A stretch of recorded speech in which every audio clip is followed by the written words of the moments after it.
Desde 400 milhões de anos atrás, todo predador precisa do mesmo temível equipamento: mandíbulas poderosas. Na luta infindável da natureza, os predadores evoluíram. As presas reagiram desenvolvendo defesas, causando o surgimento de predadores ainda mais ferozes. É um círculo vicioso entre matar e morrer, escapar e ser capturado. A história das mandíbulas. Evolução. A história da sobrevivência. Evolução.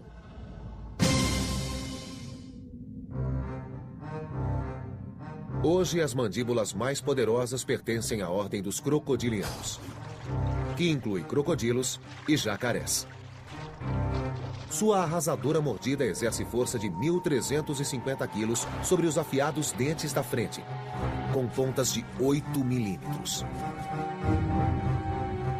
São 10.000 quilos por centímetro quadrado, o dobro da força de uma pistola de pregos. Os crocodilos se alimentam de animais grandes, tais como búfalos e gnus.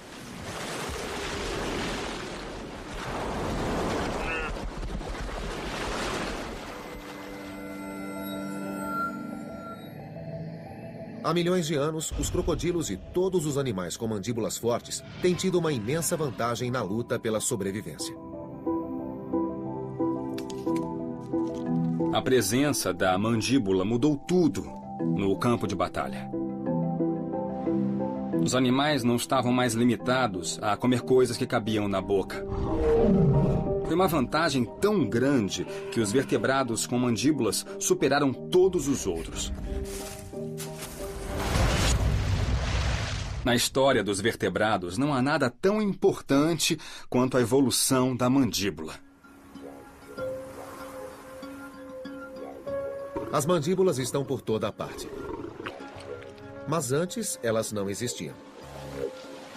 Como um único traço anatômico, uma simples articulação musculada, pôde influenciar tanto a evolução e moldar muitos animais que existem hoje? A resposta começa com a primeira mordida.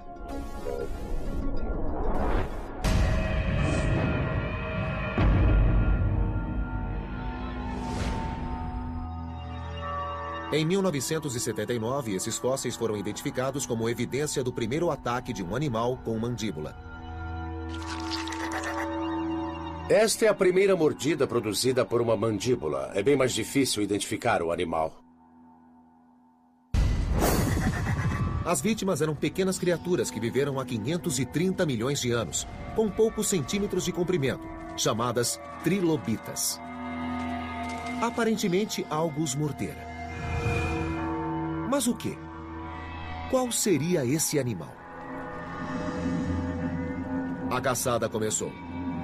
Em jogo estava a prova de um dos principais pilares da teoria da evolução, segundo a qual os predadores, animais que atacam outros para se alimentar, são a força mais influente na evolução, pois diante deles, as presas que não desenvolvem defesas morrem.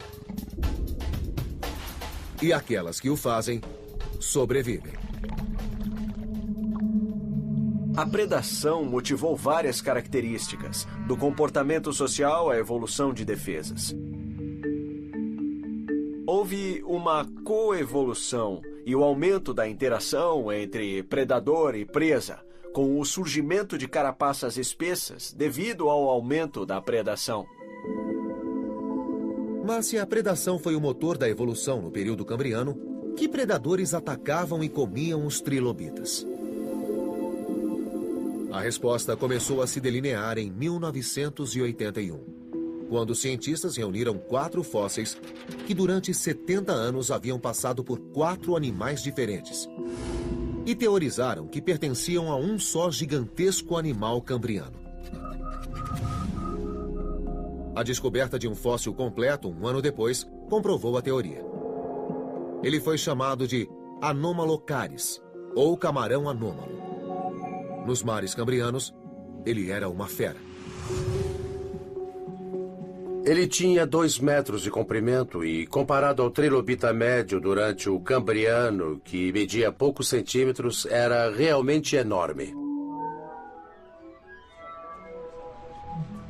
O geólogo Bruce Lieberman dirige uma das maiores coleções de fósseis cambrianos do mundo, na Universidade do Kansas.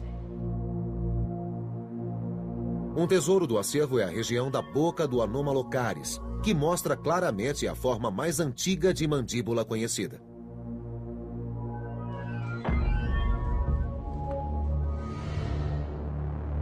Parece uma fatia de abacaxi enlatado, uma espécie de círculo, e dentro há um círculo menor onde fica o buraco da boca. Em torno do círculo interno há saliências irregulares, os dentes. A estranha mandíbula não fechava totalmente, mas apertava e comprimia como um quebra-nozes. Mas era esse o predador dos trilobitas? Lauren Babcock, da Universidade de Ohio, procurou uma correspondência. E a encontrou. Descobrimos que o tamanho e a forma das mordidas correspondiam exatamente ao tamanho e à forma da região da boca do Anomalocaris.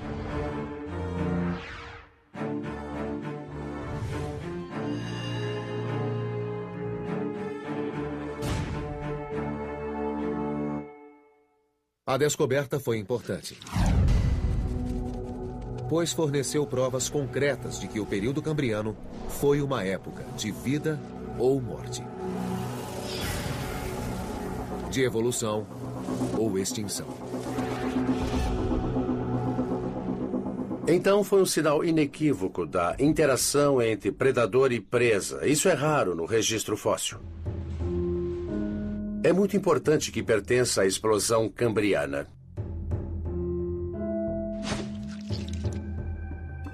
Em resposta à mandíbula do Anomalocaris, os trilobitas desenvolveram novas defesas, que talvez incluíssem até armas químicas.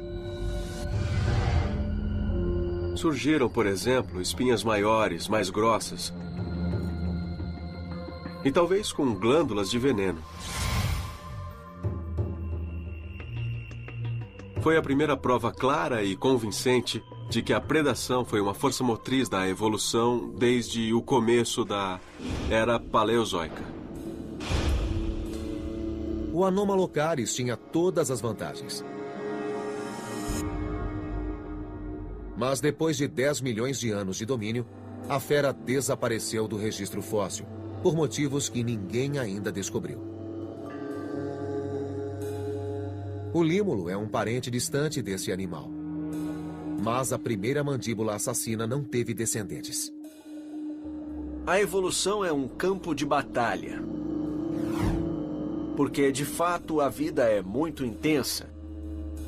As espécies precisam mudar constantemente para evitar a extinção. Realmente é uma questão de vida ou morte se os indivíduos conseguem se adaptar a tempo ao ambiente em constante mutação. As mandíbulas voltaram a surgir, de modo impressionante, numa linhagem de animais completamente nova. Os peixes. Há 430 milhões de anos, os peixes foram os primeiros animais a ter coluna dorsal. Foram os primeiros vertebrados, ancestrais de todos os outros, inclusive os seres humanos. Mas não tinham mandíbulas, apenas aberturas tão primitivas que não podiam ser chamadas de bocas. Alimentavam-se avançando sobre a comida ou agitando a lama, na esperança de encontrar partículas suspensas. Mas em um grupo de peixes, uma mudança ocorreu. Os peixes primitivos tinham arcos ósseos que prendiam as guelras. O registro fóssil sugere que, com o tempo, a seleção natural favoreceu peixes cujos arcos avançavam até serem capazes de segurar a comida. O arco inferior descia. O arco superior proporcionava a estabilidade. Foi uma mudança estrutural que permitiu a sobrevivência e, com muitas variações, persiste até hoje em milhares de espécies, inclusive a nossa.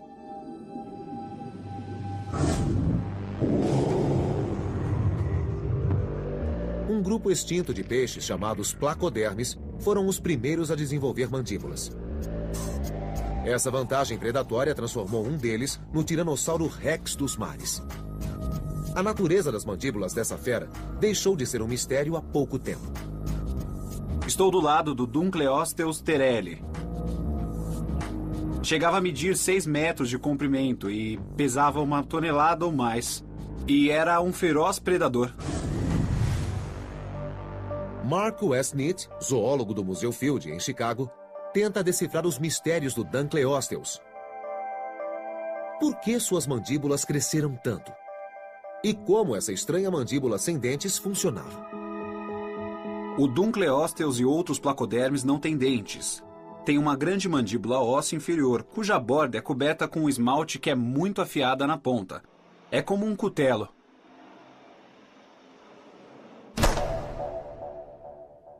Segundo Westnitz, as mandíbulas cresceram tanto e a lâmina se tornou tão afiada para esmagar a carapaça dos invertebrados que viviam nos oceanos na época. Achamos que agia como uma tesoura. As duas placas se encontravam num certo ponto e depois se afastavam, exatamente como um par de tesouras. Westnitz concebeu um plano engenhoso, combinando vários métodos para decodificar a biomecânica da mordida do animal. Primeiro, ele usou técnicas de reconstrução forense para modelar os músculos da mandíbula e do pescoço da criatura. Depois, tomou medidas e calculou a força. Isso levou Westnitz e sua equipe a uma descoberta surpreendente. O Dunkleosteus tinha músculos que puxavam os dois lados de sua mandíbula para cima e para trás.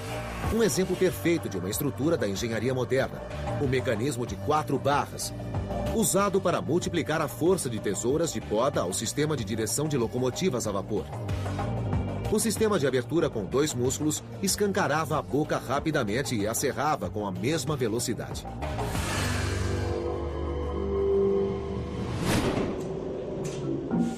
Intrigado, Westnitz construiu uma réplica da mandíbula para observar a mordida em ação. Nós simulamos as propriedades dos músculos, sua velocidade e força de contração, usando as propriedades dos músculos dos tubarões modernos. Os músculos de muitos vertebrados têm propriedades semelhantes, então achamos que é uma reconstrução razoável do que movia o crânio do Dunkleosteus. Os cálculos finais do computador espantaram a equipe.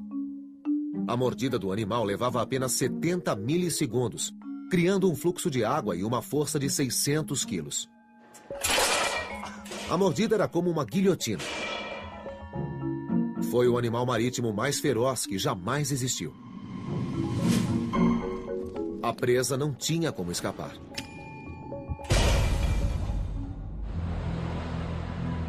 Mas, tal como o Anomalocaris, o Dunkleosteus entrou em extinção, junto com suas mandíbulas afiadas. Esse desaparecimento é outro mistério científico. A extinção é uma força criativa muito poderosa na evolução.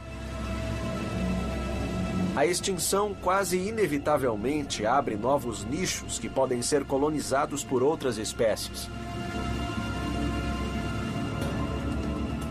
O lugar do Dunkleosteus como superpredador logo seria ocupado por uma criatura que se destacaria com um novo tipo de mandíbula, que nos assusta até hoje.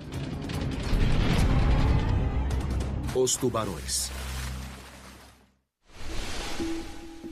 Há 350 milhões de anos, o Dunkleosteus, o peixe com a mordida mais forte de todos os tempos, desapareceu do registro fóssil.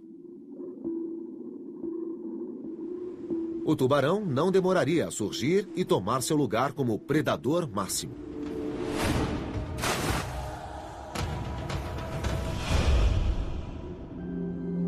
Por que os tubarões tiveram sucesso e os Dunkleosteus fracassaram? Os primeiros provavelmente começaram como presas dos segundos.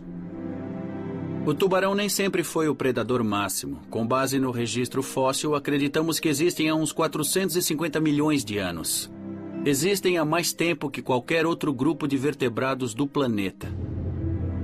O fascínio do biólogo Dan Hilber pelos tubarões começou cedo.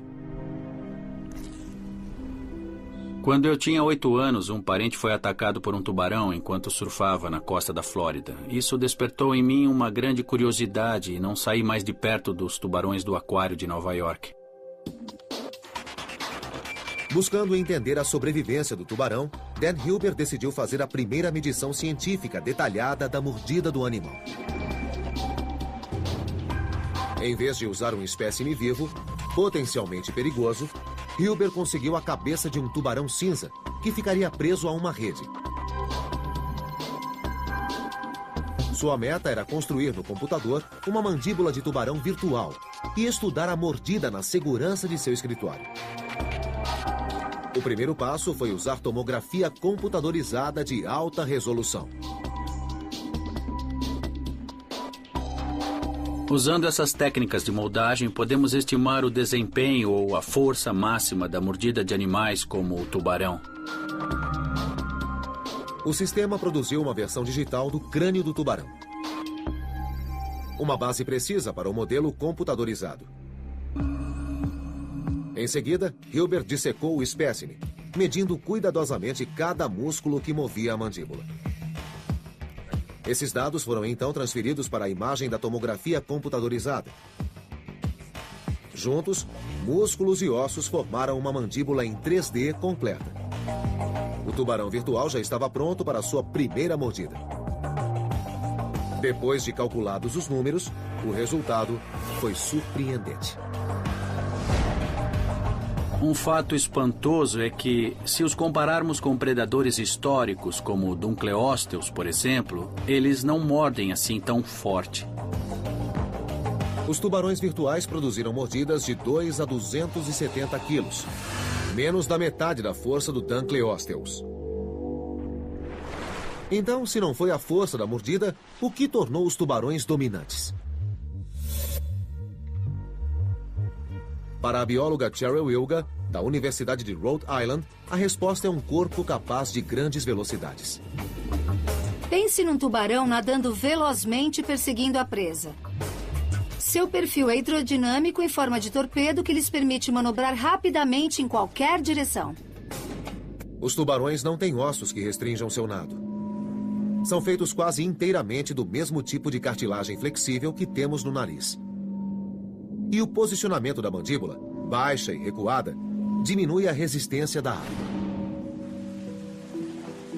Wilga fez a primeira análise de microsegundos da mordida do tubarão. Ela estudou um tubarão pequeno e relativamente dócil, o cação-espinho. Para captar a veloz mordida, Wilga montou uma máquina especial com câmera lenta. E depois, a isca. Uma fatia de arenque.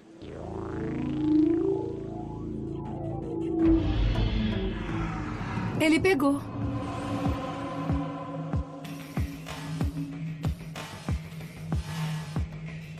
Ótimo! Está sacudindo, excelente! Um exame do vídeo revela as 5 etapas da mordida, sem similar em toda a natureza. Wilga explica essas etapas com um cação-espinho vivo e sedado. Quando o tubarão está nadando, vemos este perfil normal e regular. Quando vai se alimentar, ele ergue o crânio. Baixa a mandíbula inferior e depois afasta as mandíbulas superior e inferior do crânio. E quando termina de se alimentar, ele retrai as mandíbulas.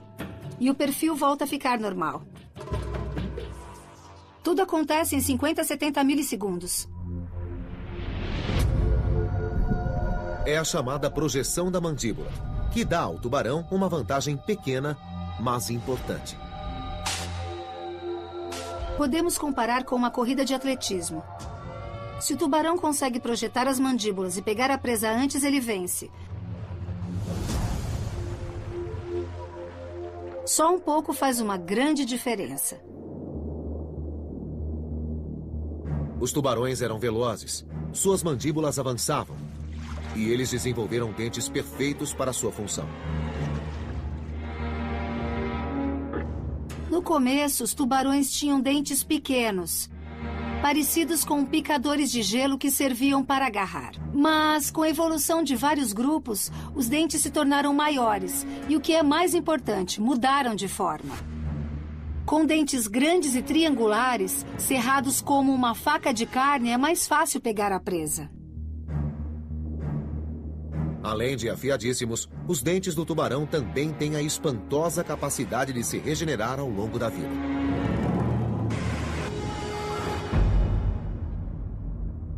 De fato, os dentes são tão afiados que é preciso usar uma luva muito resistente para chegar perto deles.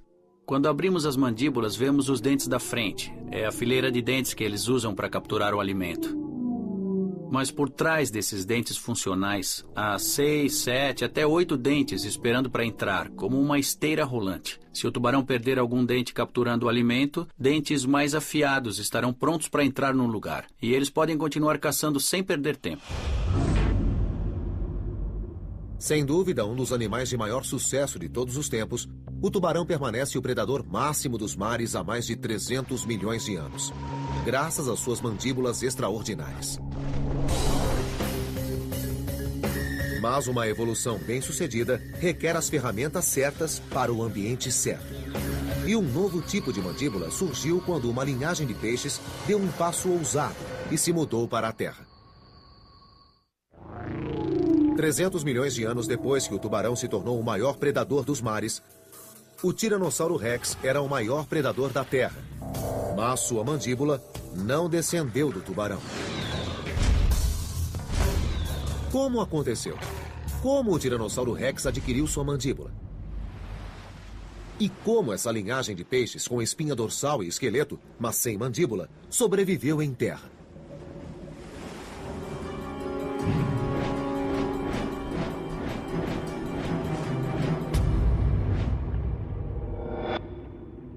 Os peixes primitivos viviam em água rasa. A competição por alimentos era intensa. Poder obter alimento de outro modo é sempre uma vantagem. Os biólogos de Harvard, Charles Marshall e Molly Markey, estudam as estranhas criaturas transicionais que viviam em água rasa há 370 milhões de anos. Eram peixes, mas pareciam estar a caminho de se tornar os primeiros répteis do mundo. Eles tinham barbatanas, tinham guelras. E as barbatanas começaram a adquirir estruturas que lhes permitiam se apoiar no fundo do mar. Parece que eles começavam a se locomover no fundo usando proto-membros. A pesquisa de Marshall revelou que essas criaturas com membros, chamadas tetrápodes, desenvolveram mandíbulas parecidas com as de répteis, e não com as de peixes. Certo. Essa simulação, baseada em medidas de crânios fósseis, mostra a mandíbula de um tetrápode em ação. Eles mordem, eles não sugam, o que é interessante. A maioria dos peixes suga. Por ser muito viscosa, a água sustenta as partículas de alimento. Eles abrem a boca rápido, puxando uma coluna de água com alimento para dentro da boca. Os tetrápodes podiam obter alimento de outro modo que exigia morder a água. Essa combinação básica de membros, esqueleto e uma mordida forte inaugurou o padrão para muitas criaturas futuras, inclusive nós. Os seres humanos ainda têm o mesmo tipo de mandíbula. 10 milhões de anos depois que surgiram, os tetrápodes, já tendo desenvolvido a mandíbula mordedora, estavam preparados para se mudar para a Terra. E depois que o fizeram, tiveram um sucesso espantoso. 240 milhões de anos depois, milhares de espécies já haviam herdado essa nova mandíbula mordedora. Na era dos dinossauros, a sobrevivência era um jogo mais rápido e mais perigoso, com carnívoros de mandíbulas grandes na ofensiva e herbívoros de mandíbulas pequenas na defensiva. Os dinossauros carnívoros desenvolveram armas para matar. Mandíbulas mais fortes, dentes mais eficazes para penetrar a carne e garras maiores.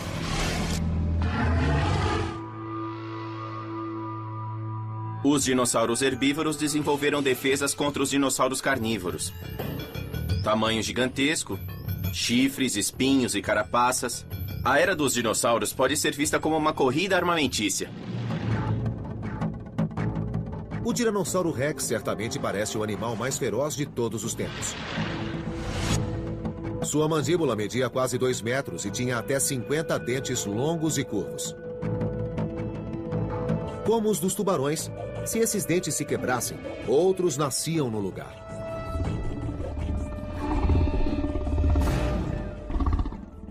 Mas, segundo uma recente teoria científica, o Tiranossauro Rex era um fracote, com braços curtos, pernas lentas e olhos fracos demais para abater animais em movimento. Alguns paleontólogos afirmam que o T-Rex se alimentava de animais mortos e não caçava. Para esses cientistas, o Tiranossauro Rex não era um caçador feroz que imaginávamos, mas um animal que vagava farejando carcaças. Algo como um abutre de 5 toneladas.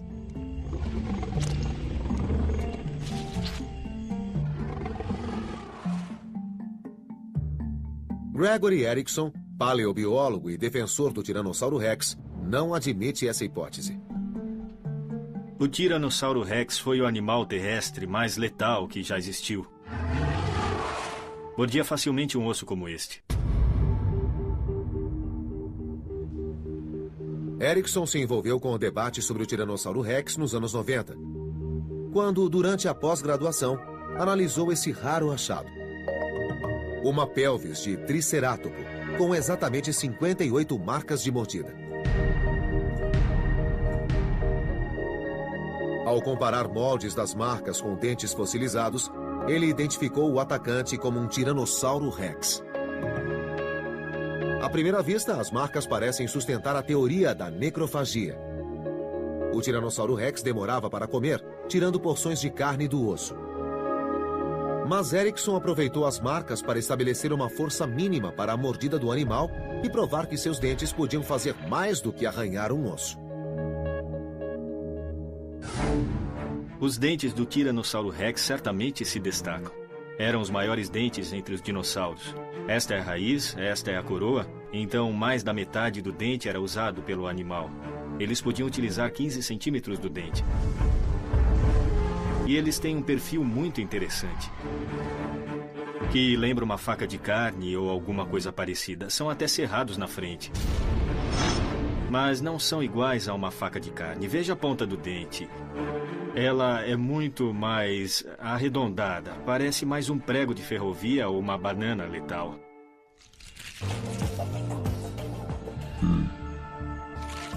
Erickson já tinha os dentes e as marcas de mordida. Em seguida, ele recriou, pela primeira vez, a mordida de um Tiranossauro Rex.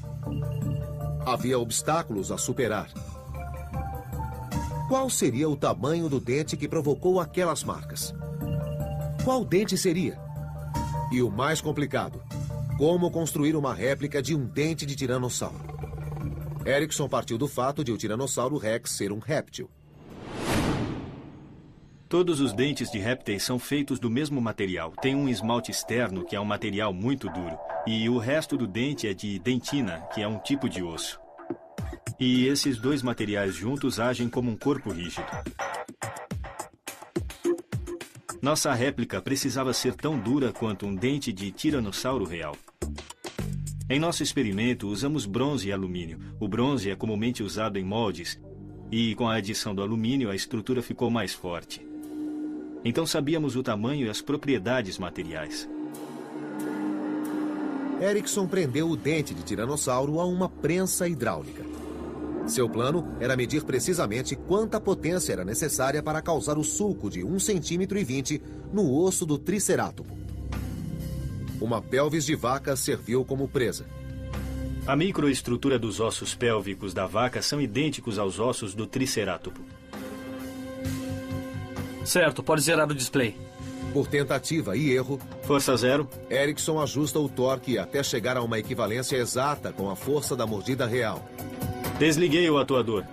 Está funcionando. Vamos lá. Vamos.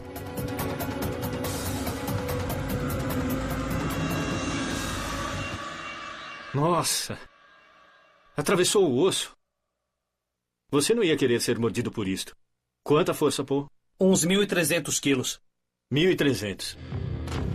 O resultado da média de vários testes foi 1.540 quilos, equivalente à força da mordida do crocodilo, a mais poderosa da Terra. E isso foi só o começo. Provavelmente os dois lados da dentição eram usados quando o animal mordia, então a força devia ser o dobro. A força da mordida do tiranossauro seria o dobro da de um jacaré grande hoje. Mas essa não devia ser a força máxima. Suspeito que o tiranossauro podia produzir mordidas com força 3, 4, 5 vezes maior. A pesquisa de Erickson não prova que o tiranossauro não comia animais mortos ocasionalmente, mas mostra claramente que esse gigante feroz tinha todas as ferramentas para o posto de predador máximo.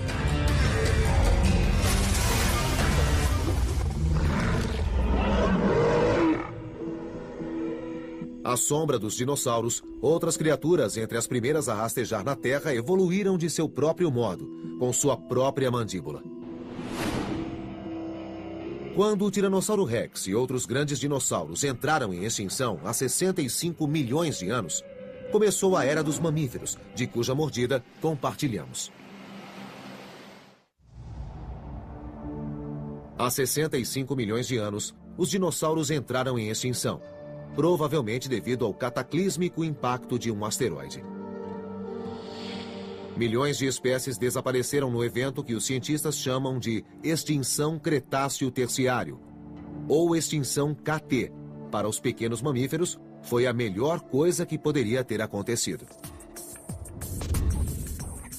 Os mamíferos conviveram com os dinossauros durante 60 milhões de anos, mas quase sempre permaneceram pequenos. Depois da extinção KT, foi uma libertação ecológica para os mamíferos. De repente, eles se viram num mundo cheio de nichos abertos, e sempre que há um nicho vago, algum organismo se adapta para explorá-lo. Foi o que os mamíferos fizeram, e por isso estamos aqui hoje. O fim dos dinossauros abriu espaço para novos predadores. E os mamíferos, equipados com um novo tipo de mandíbula, exploraram esse novo nicho. O segredo do sucesso foram dentes especializados. Há uma diferença entre os dentes dos dinossauros e os dos mamíferos. Os dos dinossauros parecem pregos e são todos iguais. Em um mês, todos se parecem com pregos. Mas os dos mamíferos são diferentes ao longo da boca. Hoje, a mandíbula dos mamíferos contém dentes capazes de extrair o máximo de nutrientes de vários tipos de alimento. Os incisivos na frente, para cortar e morder o alimento. Os pré-molares mais afastados, para rasgá-lo. Os molares mais atrás, que se combinam para transformar o alimento em porções digeríveis. E os mais letais, os caninos, cujo nome não vem da palavra cão, mas da palavra carnívoro. Os caninos servem para agarrar a presa. Obviamente, os caninos são bem maiores em predadores do que em outros animais. Os maiores caninos que já existiram foram os do tigre-dente de sabre.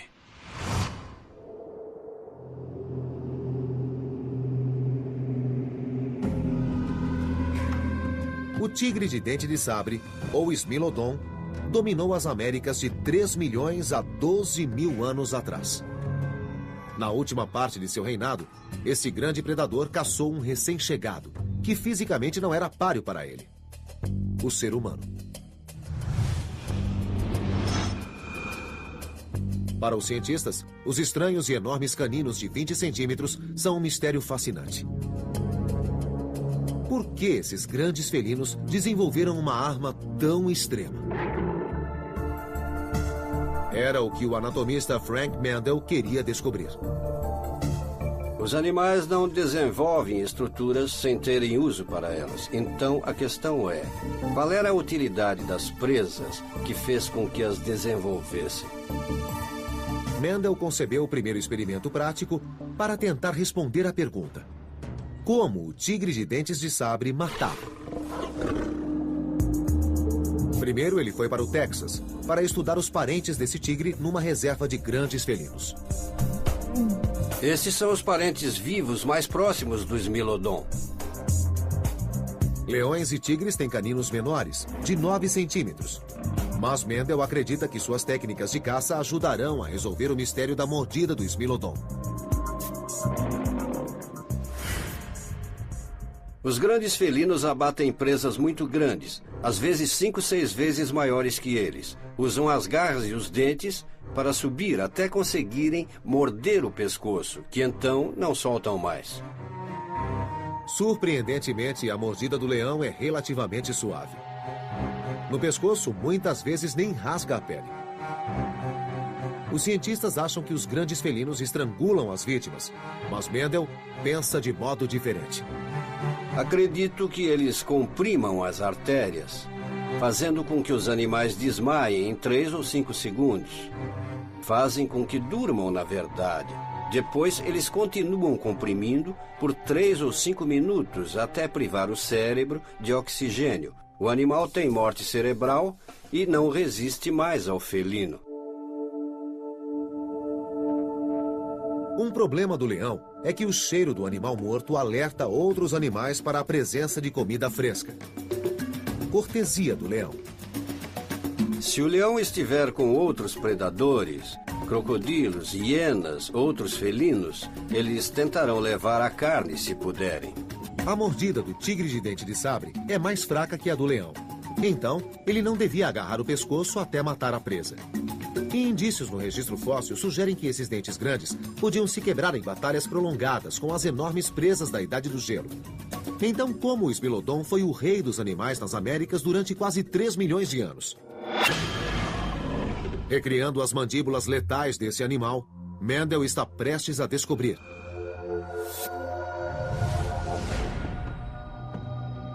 Certo, vamos pegar esse articulador. Um trator substituiu o corpo volumoso do Smilodon. Coloque isto no trator. E ajuda a posicionar corretamente a mandíbula do felino. As mandíbulas foram feitas a partir do molde de um espécime real. Como substituta para a grande presa herbívora do Smilodon, Mendel usa a carcaça de uma vaca já reservada como alimento para os grandes felinos no Instituto de Pesquisa. Todos os animais usados aqui morreram de causas naturais, ou estavam em estado crítico e sofreram eutanásia. Primeiro, Mendel testa uma teoria influente, segundo a qual o Smilodon perseguia e eviscerava as presas, com um corte no abdômen. Primeiro vamos alinhar os dentes. É aqui que queremos atingir a barriga do animal. Não há costelas, é parede abdominal. Então, é uma área bastante vulnerável. Abaixe. Mais. O tigre de dente de sabre baixava a mandíbula inferior até 110 graus. Mesmo assim, os caninos de 20 centímetros só ficavam com 7 centímetros de folga. Isso seria suficiente para matar? Se pegarmos uma porção de pele, os caninos não fazem contato. Eles não penetram a parede abdominal. Então a mordida no abdômen, pelo menos para mim, não é uma boa hipótese. Parece errônea. Se essa mordida está descartada, para que serviam os caninos? A teoria de Mendel foi direto na jugular. Ficou um ferimento feio. Por que o Smilodon, ou tigre de dente de sabre, um predador da Idade do Gelo, desenvolveu caninos de 20 centímetros? O anatomista Frank Mendel está prestes a testar sua teoria de que essas enormes presas ajudavam o felino a alcançar a garganta, mesmo que não conseguissem suportar uma luta prolongada. Tiramos o articulador do trator, colocamos no chão e o situamos na frente do pescoço do animal. Nesse caso, o intervalo é mais que suficiente para o pescoço, sem problemas. Estamos numa boa posição para impelir os dentes. Vamos lá, pessoal? Estamos aplicando pressão e... lá vai.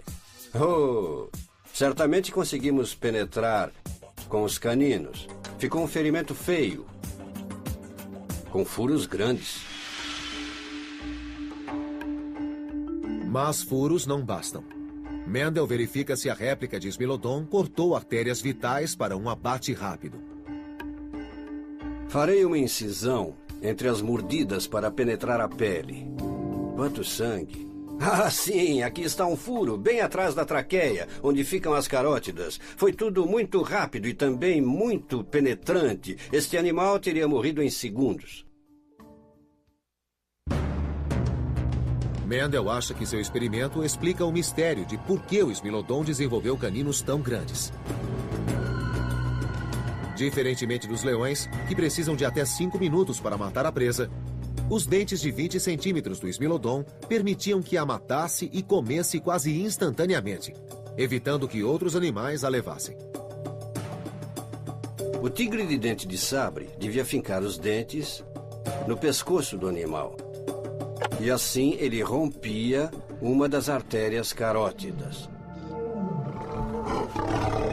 A morte era quase instantânea, mais rápida que a causada pela mordida dos grandes felinos modernos.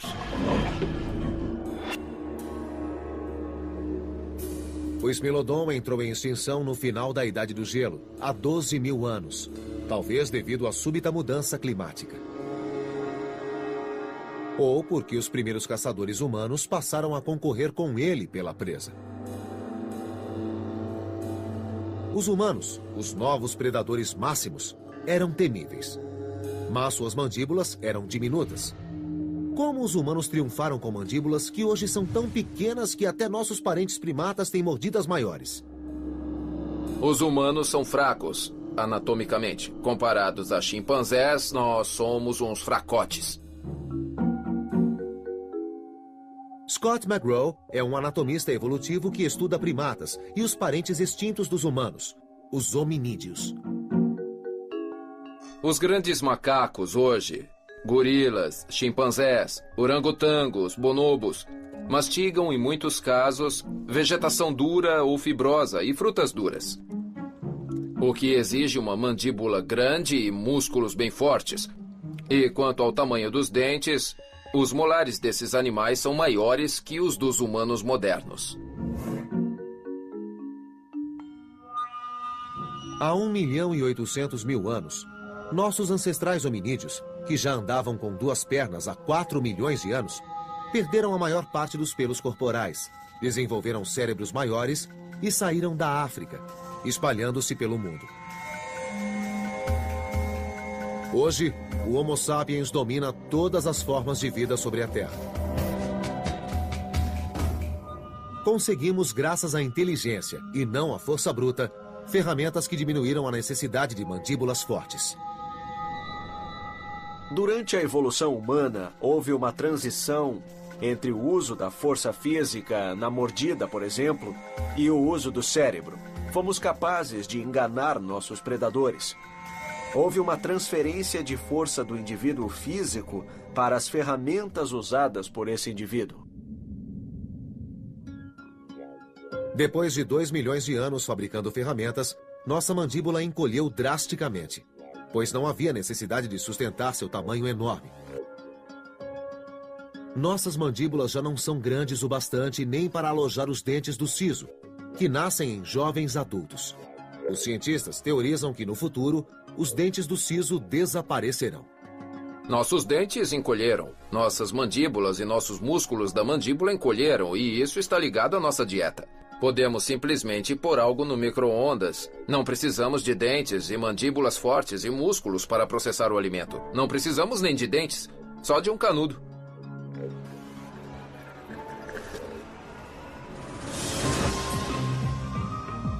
Ao longo de 500 bilhão de anos, muitos predadores tiveram a mordida mais forte de seu ambiente.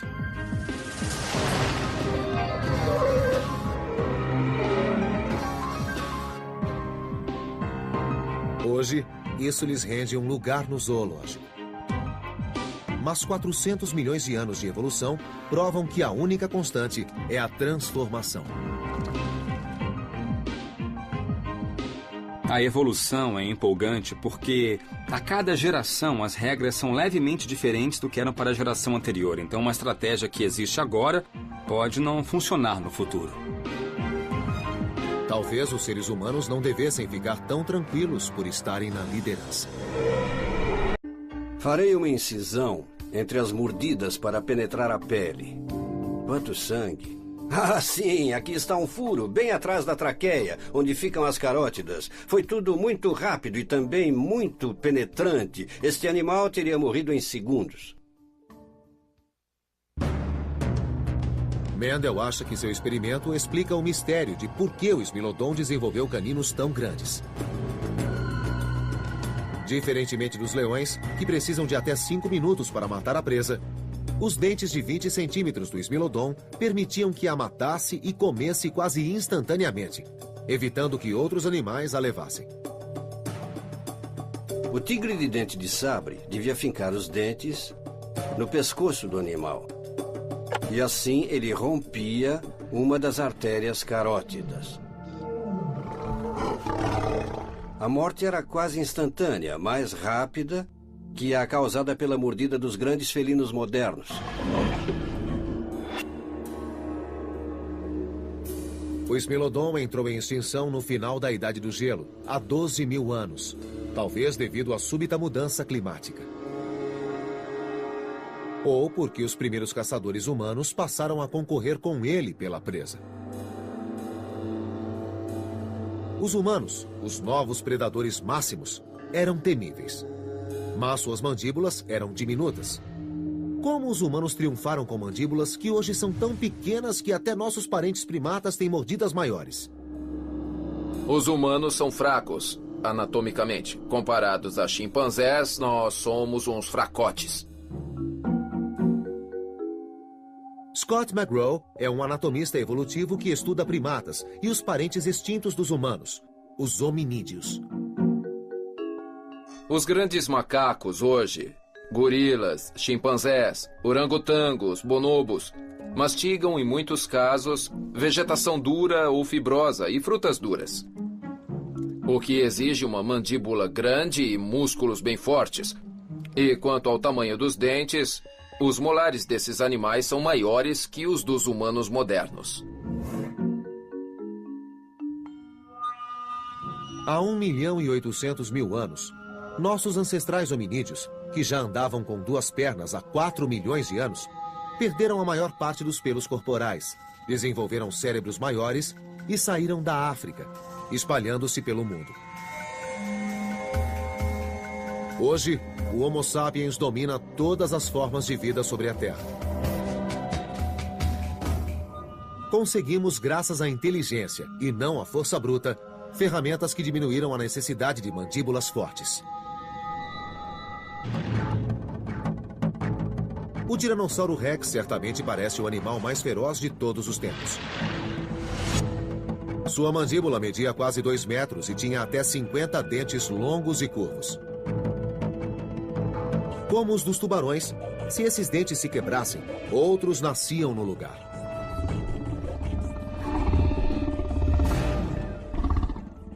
Mas, segundo uma recente teoria científica, o Tiranossauro Rex era um fracote, com braços curtos, pernas lentas e olhos fracos demais para abater animais em movimento. Alguns paleontólogos afirmam que o T-Rex se alimentava de animais mortos e não caçava. Para esses cientistas, o Tiranossauro Rex não era um caçador feroz que imaginávamos, mas um animal que vagava farejando carcaças. Algo como um abutre de 5 toneladas.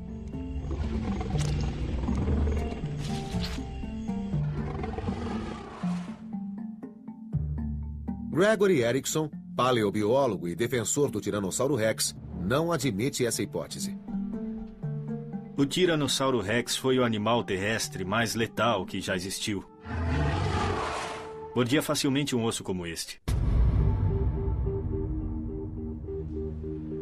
Erickson se envolveu com o debate sobre o Tiranossauro Rex nos anos 90, quando, durante a pós-graduação, analisou esse raro achado. Uma pelvis de tricerátopo, com exatamente 58 marcas de mordida. Ao comparar moldes das marcas com dentes fossilizados, ele identificou o atacante como um Tiranossauro Rex. À primeira vista, as marcas parecem sustentar a teoria da necrofagia. O Tiranossauro Rex demorava para comer, tirando porções de carne do osso.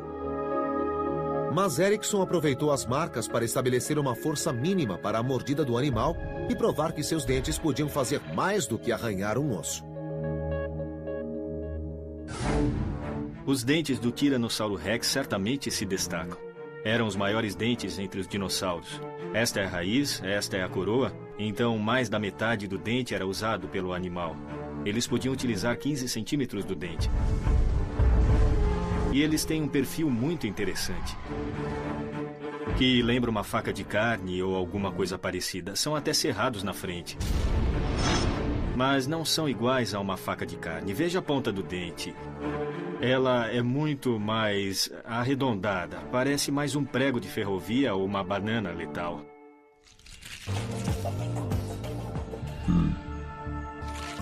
Erickson já tinha os dentes e as marcas de mordida. Em seguida, ele recriou, pela primeira vez, a mordida de um Tiranossauro Rex. Como substituta para a grande presa herbívora do Smilodon, Mendel usa a carcaça de uma vaca já reservada como alimento para os grandes felinos no Instituto de Pesquisa.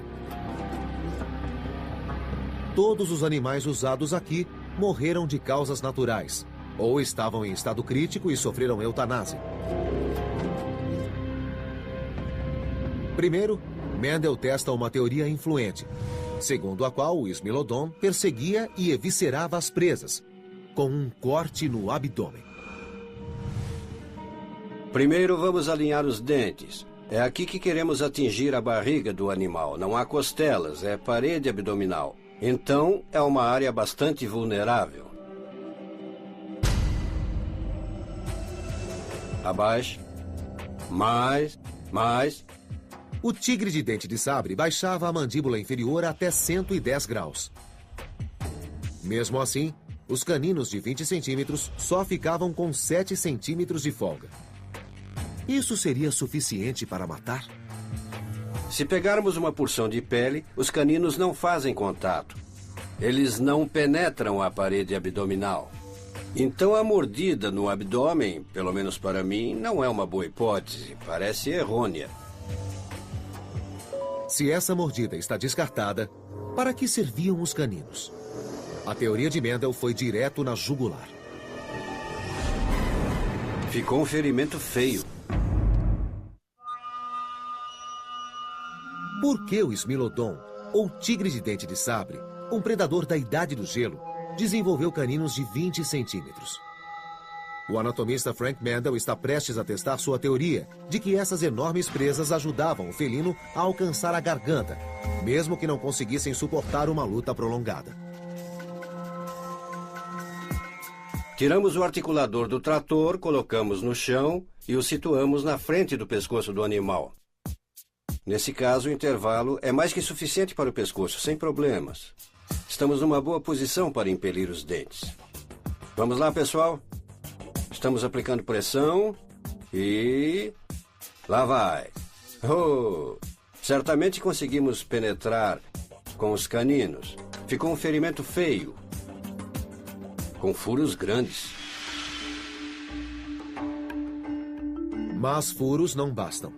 Mendel verifica se a réplica de Smilodon cortou artérias vitais para um abate rápido. Farei uma incisão entre as mordidas para penetrar a pele. Quanto sangue! Ah, sim, aqui está um furo, bem atrás da traqueia, onde ficam as carótidas. Foi tudo muito rápido e também muito penetrante. Este animal teria morrido em segundos. É o tamanho do dente que provocou aquelas marcas. Qual dente seria? E o mais complicado, como construir uma réplica de um dente de tiranossauro? Erickson partiu do fato de o Tiranossauro Rex ser um réptil.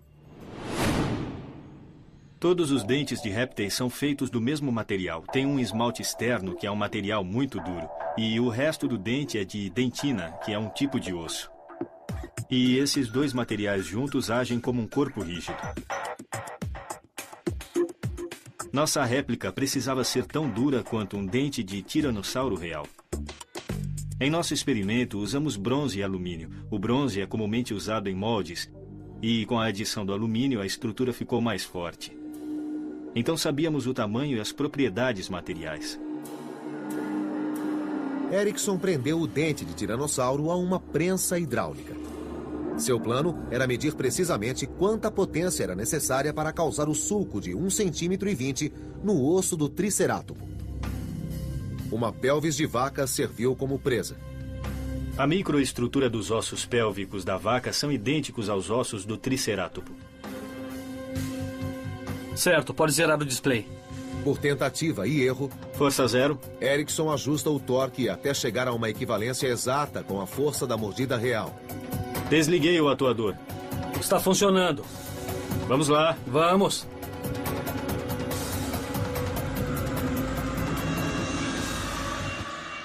Nossa.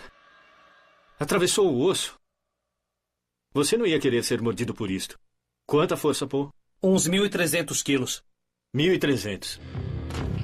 O resultado da média de vários testes foi 1.540 quilos, equivalente à força da mordida do crocodilo, a mais poderosa da Terra.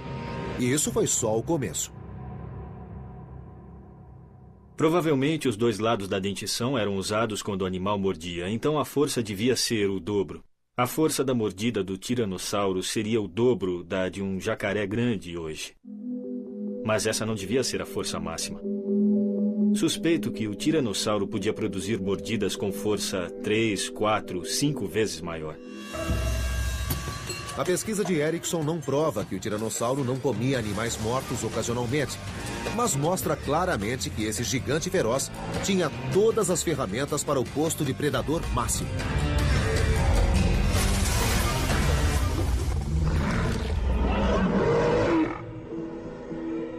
À sombra dos dinossauros, outras criaturas entre as primeiras a rastejar na Terra evoluíram de seu próprio modo, com sua própria mandíbula. Quando o Tiranossauro Rex e outros grandes dinossauros entraram em extinção, Mendel foi direto na jugular. Ficou um ferimento feio. Por que o Smilodon, ou tigre de dente de sabre, um predador da Idade do Gelo, desenvolveu caninos de 20 centímetros? O anatomista Frank Mendel está prestes a testar sua teoria de que essas enormes presas ajudavam o felino a alcançar a garganta, mesmo que não conseguissem suportar uma luta prolongada.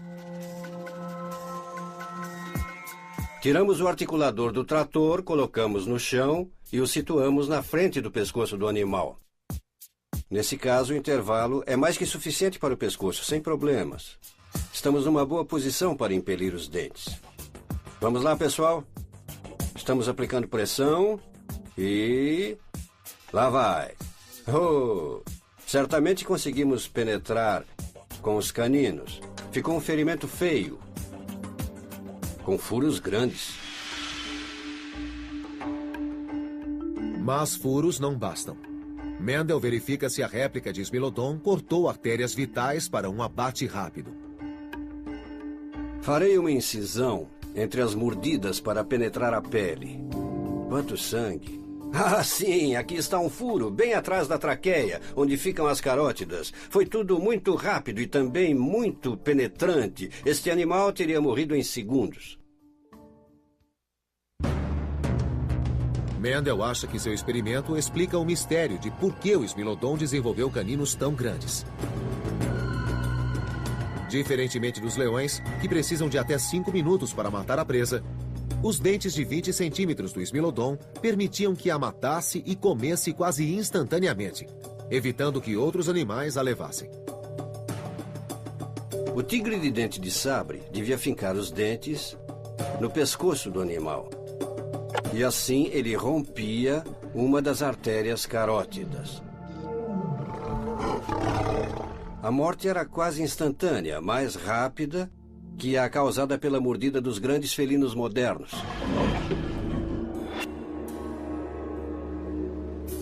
O Smilodon entrou em extinção no final da Idade do Gelo, há 12 mil anos, talvez devido à súbita mudança climática. Ou porque os primeiros caçadores humanos passaram a concorrer com ele pela presa. Os humanos, os novos predadores máximos, eram temíveis. Mas suas mandíbulas eram diminutas. Como os humanos triunfaram com mandíbulas que hoje são tão pequenas que até nossos parentes primatas têm mordidas maiores? Os humanos são fracos, anatomicamente. Comparados a chimpanzés, nós somos uns fracos. A pesquisa de Erickson não prova que o tiranossauro não comia animais mortos ocasionalmente, mas mostra claramente que esse gigante feroz tinha todas as ferramentas para o posto de predador máximo.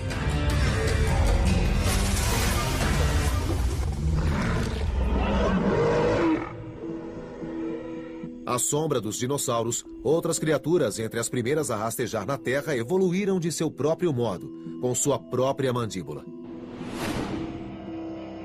Quando o Tiranossauro Rex e outros grandes dinossauros entraram em extinção há 65 milhões de anos, começou a Era dos Mamíferos, de cuja mordida compartilhamos. Há 65 milhões de anos, os dinossauros entraram em extinção, provavelmente devido ao cataclísmico impacto de um asteroide. Milhões de espécies desapareceram no evento que os cientistas chamam de extinção Cretáceo-Terciário, ou extinção KT. Para os pequenos mamíferos, foi a melhor coisa que poderia ter acontecido. Os mamíferos conviveram com os dinossauros durante 60 milhões de anos, mas quase sempre permaneceram pequenos. Depois da extinção KT, foi uma libertação ecológica para os mamíferos. De repente, eles se viram num mundo cheio de nichos abertos, e sempre que há um nicho vago, algum organismo se adapta para explorá-lo. Foi o que os mamíferos fizeram, e por isso estamos aqui hoje. O fim dos dinossauros abriu espaço para novos predadores. E os mamíferos, equipados com um novo tipo de mandíbula, exploraram esse novo nicho. O segredo do sucesso foram dentes especializados. Há uma diferença entre os dentes dos dinossauros e os dos mamíferos. Os dos dinossauros parecem pregos e são todos iguais. Em um mês, todos se parecem com pregos. Mas os dos mamíferos são diferentes ao longo da boca.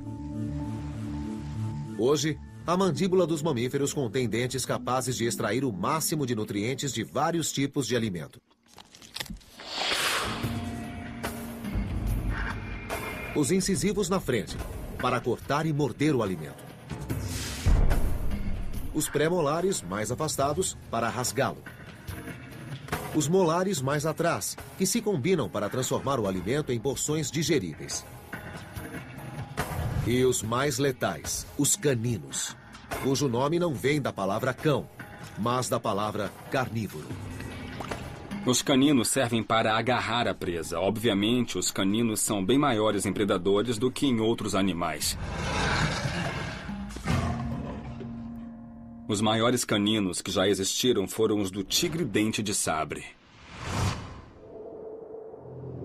Adapta para explorá-lo. Foi o que os mamíferos fizeram, e por isso estamos aqui hoje. O fim dos dinossauros abriu espaço para novos predadores. E os mamíferos, equipados com um novo tipo de mandíbula, exploraram esse novo nicho. O segredo do sucesso foram dentes especializados. Há uma diferença entre os dentes dos dinossauros e os dos mamíferos. Os dos dinossauros parecem pregos e são todos iguais. Em um mês, todos se parecem com pregos. Mas os dos mamíferos são diferentes ao longo da boca. Hoje, a mandíbula dos mamíferos contém dentes capazes de extrair o máximo de nutrientes de vários tipos de alimento. Os incisivos na frente, para cortar e morder o alimento. Os pré-molares mais afastados, para rasgá-lo. Os molares mais atrás, que se combinam para transformar o alimento em porções digeríveis. E os mais letais, os caninos, cujo nome não vem da palavra cão, mas da palavra carnívoro. Os caninos servem para agarrar a presa. Obviamente, os caninos são bem maiores em predadores do que em outros animais. Os maiores caninos que já existiram foram os do tigre-dente de sabre.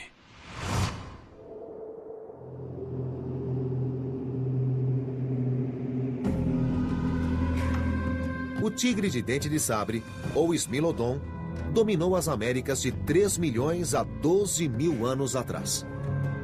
Na última parte de seu reinado, esse grande predador caçou um recém-chegado, que fisicamente não era páreo para ele: o ser humano. Para os cientistas, os estranhos e enormes caninos de 20 centímetros são um mistério fascinante. Por que esses grandes felinos desenvolveram uma arma tão extrema? Era o que o anatomista Frank Mendel queria descobrir. Os animais não desenvolvem estruturas sem terem uso para elas. Então, a questão é: qual era a utilidade das presas que fez com que as desenvolvessem? Mendel concebeu o primeiro experimento prático para tentar responder à pergunta: como o tigre de dentes de sabre matava? Primeiro, ele foi para o Texas para estudar os parentes desse tigre numa reserva de grandes felinos. Esses são os parentes vivos mais próximos do Smilodon. Leões e tigres têm caninos menores, de 9 centímetros. Mas Mendel acredita que suas técnicas de caça ajudarão a resolver o mistério da mordida do Smilodon. Os estranhos e enormes caninos de 20 centímetros são um mistério fascinante. Por que esses grandes felinos desenvolveram uma arma tão extrema? Era o que o anatomista Frank Mendel queria descobrir. Os animais não desenvolvem estruturas sem terem uso para elas. Então, a questão é: qual era a utilidade das presas que fez com que as desenvolvessem? Mendel concebeu o primeiro experimento prático para tentar responder à pergunta: como o tigre de dentes de sabre matava? Primeiro, ele foi para o Texas para estudar os parentes desse tigre numa reserva de grandes felinos. Esses são os parentes vivos mais próximos do Smilodon. Leões e tigres têm caninos menores, de 9 centímetros. Mas Mendel acredita que suas técnicas de caça ajudarão a resolver o mistério da mordida do Smilodon. Os grandes felinos abatem presas muito grandes, às vezes 5, 6 vezes maiores que eles. Usam as garras e os dentes para subir até conseguirem morder o pescoço, que então não soltam mais. Surpreendentemente, a mordida do leão é relativamente suave. No pescoço, muitas vezes nem rasga a pele. Os cientistas acham que os grandes felinos estrangulam as vítimas, mas Mendel pensa de modo diferente. Acredito que eles comprimam as artérias, fazendo com que os animais desmaiem em 3 ou 5 segundos. Fazem com que durmam, na verdade. Depois, eles continuam comprimindo por 3 ou 5 minutos até privar o cérebro de oxigênio. O animal tem morte cerebral e não resiste mais ao felino.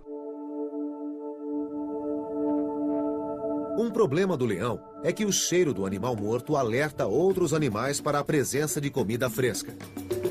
Cortesia do leão. Se o leão estiver com outros predadores, crocodilos, hienas, outros felinos, eles tentarão levar a carne se puderem. A mordida do tigre de dente de sabre é mais fraca que a do leão. Então, ele não devia agarrar o pescoço até matar a presa. E indícios no registro fóssil sugerem que esses dentes grandes podiam se quebrar em batalhas prolongadas com as enormes presas da Idade do Gelo. Então, como o Smilodon foi o rei dos animais nas Américas durante quase 3 milhões de anos?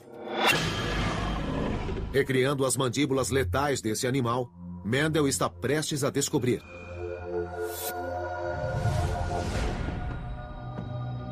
Certo, vamos pegar esse articulador. Um trator substituiu o corpo volumoso do Smilodon. Coloque isto no... Vamos pegar esse articulador. Um trator substituiu o corpo volumoso do Smilodon. Coloque isto no trator. E ajuda a posicionar corretamente a mandíbula do felino. As mandíbulas foram feitas a partir do molde de um espécime real. Como substituta para a grande presa herbívora do Smilodon, Mendel usa a carcaça de uma vaca já reservada como alimento para os grandes felinos no Instituto de Pesquisa. Todos os animais usados aqui morreram de causas naturais, ou estavam em estado crítico e sofreram eutanásia. Primeiro, Mendel testa uma teoria influente, segundo a qual o Smilodon perseguia e eviscerava as presas, com um corte no abdômen. Primeiro vamos alinhar os dentes. É aqui que queremos atingir a barriga do animal. Não há costelas, é parede abdominal. Então, é uma área bastante vulnerável. Abaixo. Mais. O tigre de dente de sabre baixava a mandíbula inferior até 110 graus. Mesmo assim, os caninos de 20 centímetros só ficavam com 7 centímetros de folga. Isso seria suficiente para matar? Se pegarmos uma porção de pele, os caninos não fazem contato. Eles não penetram a parede abdominal. Então a mordida no abdômen, pelo menos para mim, não é uma boa hipótese. Parece errônea. Se essa mordida está descartada, para que serviam os caninos? A teoria de Mendel foi direto na jugular. Ficou um ferimento feio. Por que o Smilodon, ou tigre de dente de sabre, um predador da Idade do Gelo, desenvolveu caninos de 20 centímetros? O anatomista Frank Mendel está prestes a testar sua teoria de que essas enormes presas ajudavam o felino a alcançar a garganta, mesmo que não conseguissem suportar uma luta prolongada. Tiramos o articulador do trator, colocamos no chão e o situamos na frente do pescoço do animal. Nesse caso, o intervalo é mais que suficiente para o pescoço, sem problemas. Estamos numa boa posição para impelir os dentes. Vamos lá, pessoal? Estamos aplicando pressão e... lá vai. Oh! Certamente conseguimos penetrar com os caninos. Ficou um ferimento feio, com furos grandes. Mas furos não bastam. Mendel verifica se a réplica de Smilodon... Certo. Vamos pegar esse articulador. Um trator substituiu o corpo volumoso do Smilodon. Coloque isto no trator. E ajuda a posicionar corretamente a mandíbula do felino. As mandíbulas foram feitas a partir do molde de um espécime real. Como substituta para a grande presa herbívora do Smilodon, Mendel usa a carcaça de uma vaca já reservada como alimento para os grandes felinos no Instituto de Pesquisa. Todos os animais usados aqui morreram de causas naturais, ou estavam em estado crítico e sofreram eutanásia. Primeiro, Mendel testa uma teoria influente, segundo a qual o Smilodon perseguia e eviscerava as presas, com um corte no abdômen. Primeiro vamos alinhar os dentes. É aqui que queremos atingir a barriga do animal. Não há costelas, é parede abdominal. Então, é uma área bastante vulnerável. Abaixo. Mais. O tigre de dente de sabre baixava a mandíbula inferior até 110 graus. Mesmo assim, os caninos de 20 centímetros só ficavam com 7 centímetros de folga. Isso seria suficiente para matar? Se pegarmos uma porção de pele, os caninos não fazem contato. Eles não penetram a parede abdominal. Então a mordida no abdômen, pelo menos para mim, não é uma boa hipótese. Parece errônea. Se essa mordida está descartada, para que serviam os caninos? A teoria de Mendel foi direto na jugular. Ficou um ferimento feio. Por que o Smilodon, ou tigre de dente de sabre, um predador da Idade do Gelo, desenvolveu caninos de 20 centímetros? O anatomista Frank Mendel está prestes a testar sua teoria de que essas enormes presas ajudavam o felino a alcançar a garganta, mesmo que não conseguissem suportar uma luta prolongada. Tiramos o articulador do trator, colocamos no chão e o situamos na frente do pescoço do animal. Nesse caso, o intervalo é mais que suficiente para o pescoço, sem problemas. Estamos numa boa posição para impelir os dentes. Vamos lá, pessoal? Estamos aplicando pressão e... lá vai. Oh, certamente conseguimos penetrar com os caninos. Ficou um ferimento feio, com furos grandes.